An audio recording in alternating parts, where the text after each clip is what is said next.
ای طایران قدس را عشقت فزوده بالها، در حلقه سودای تو روحانیان را حالها. در لا احب الآفلین پاکیزه صورتها یقین، در دیده های غیب بین هر دم ز تو تمثالها.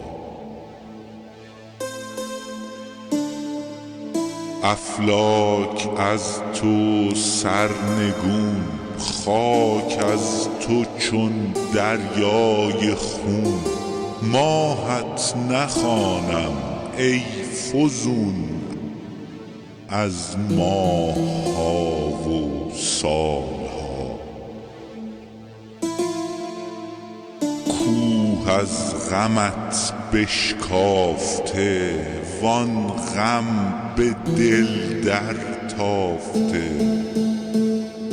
یک قطره خونی یافته از فضلت این افضالها. ای سروران را تو سند، بشمار ما را زان عدد. دانی سران را هم بود اندر تبع دنبالها. سازی ز خاکی سیدی، بر وی فرشته حاسدی. با نقد تو جان کاسدی، پامال گشته مالها. آن کو تو باشی بال او، ای رفعت و اجلال او. آن کو چنین شد حال او، بر روی دارد خالها.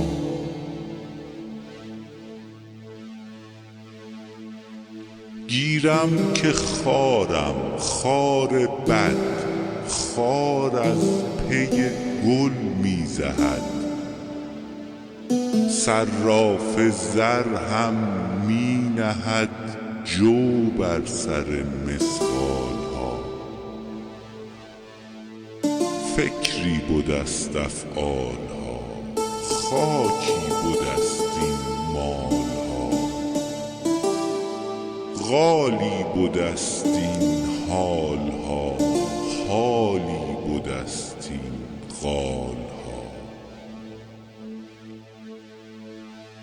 آغاز عالم غلغله، پایان عالم زلزله.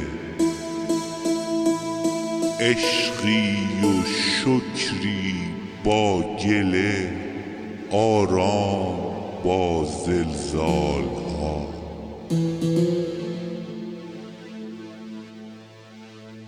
توقیع شمس آمد شفق، طغرای دولت عشق حق. فال وصال آرد سبق، کان عشق زد این فالها.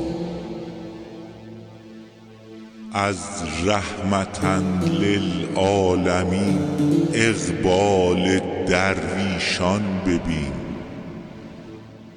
چون مه منور خرقه ها، چون گل معطر شالها.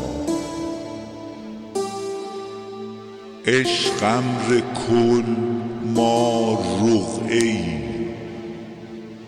او قلزم و ما جرعه ای. او صد دلیل آورده و ما کرده استدلالها.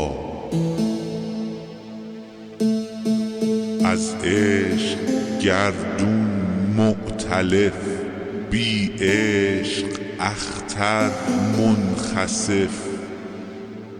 از عشق گشته دال الف، بی عشق الف چون دالها.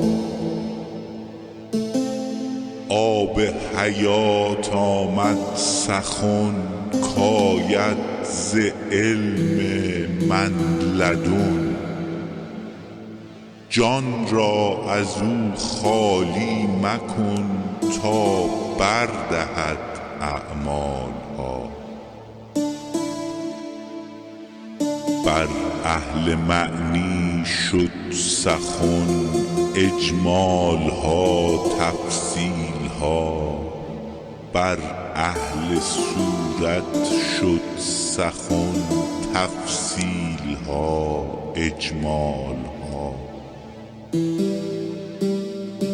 گر شعرها گفتند پر، پر به بود دریا ز در. کز ذوق شعر آخر شتر، خوش می کشد ترحالها.